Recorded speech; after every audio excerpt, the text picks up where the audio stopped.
ये आपके क्या है, इससे बड़ा लेवल कोई आ ही नहीं सकता।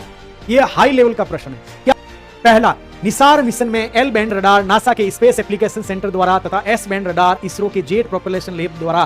The L band radar in Nisar mission is built by NASA space application centre and the S band radar is built by ISRO jet propulsion lab. कथन 2, 30 जुलाई 2025 को सतीश धवन अंतरिक्ष केंद्र श्रीहरिकोटा से GSLV F-16 प्रक्षेपण यान से 2392 kg वजनी निसार मिशन को लॉन्च किया गया है। सब कुछ पूछ लिया, दिमाग के आपके क्या है, कपाट खोल दिए, सब कुछ पूछ लिया, बहुत राइट आया। ऐसे ही प्रश्न आएंगे और ऐसे प्रश्न आएंगे तो वो आपके ठीक होंगे।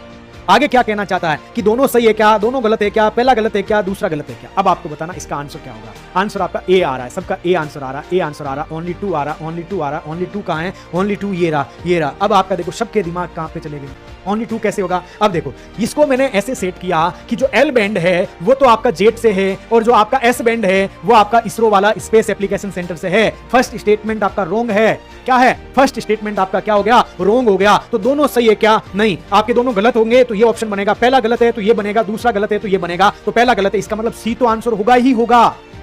अगला, 30 जुलाई को हुआ, ठीक है, कहां हुआ, ये भी ठीक है, कहां से किससे हुआ, ये भी ठीक है, और कितने वजन का था, 2392 वजनी था, ये भी ठीक है। इसका मतलब ये भी आपका स्टेटमेंट राइट है। यहां पे क्या पूछा, कुछ नहीं, स्टेटमेंटों में आपको सेट किया गया। Both statement are correct, both statement are incorrect. Statement 1 is आपके incorrect, statement 2 is incorrect. UPSC pattern ये है, ये यूपीएससी पैटर्न है, ये आपका क्या है, यूपीएससी टाइप का पैटर्न है। यदि जाएगा तो इससे आगे जा ही नहीं सकता भाई, क्योंकि वो सोच ही नहीं पाएगा। इसका आंसर क्या हो जाएगा कि कथन 1 गलत है।